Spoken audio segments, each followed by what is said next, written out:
I know you, Brock Turner.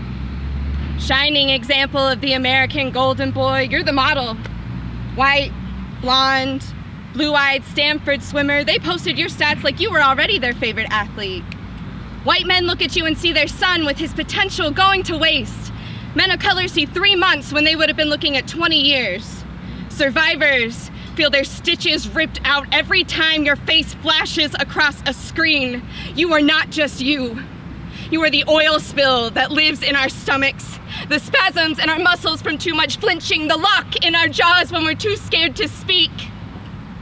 I know you, Brock Turner. You are the hockey player who destroyed my apartment when I said no and you did it anyway. You were mad when you heard me crying even though you were forcing my head into the pillow. Why are you crying? Oh God, you're crying. You're crying. I think you might have been just as scared as I was. I didn't mean to be crying. I tried to stop because it was making you angrier, but I couldn't.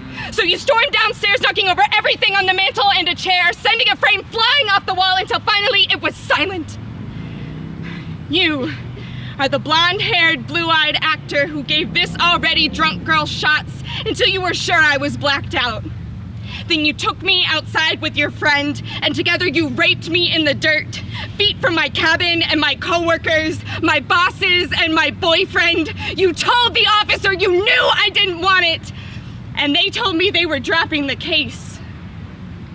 You smirked at me in the parking lot.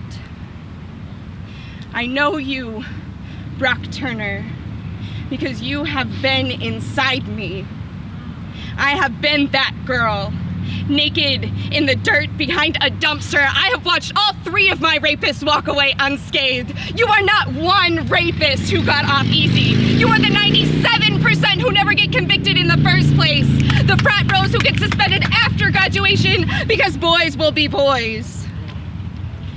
I hear someone wants to give you a speaking tour so you can discuss the dangers of alcohol and promiscuity with teenagers. Meaning while victims like me struggle to make ends meet, there's a whole network full of schools willing to pay a convicted sex offender for his story of how rape is a side effect of alcohol or an easy mistake and not a deliberate, vicious choice that girls like me can deserve it.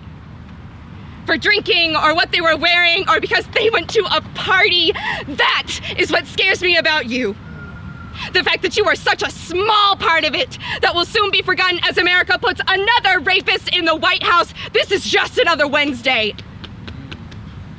What I hate about you, Brock, is the reminder that there will continue to be girls and boys in the dirt behind dumpsters who will never get their lives back because people like you have no reason to change, have no desire to change.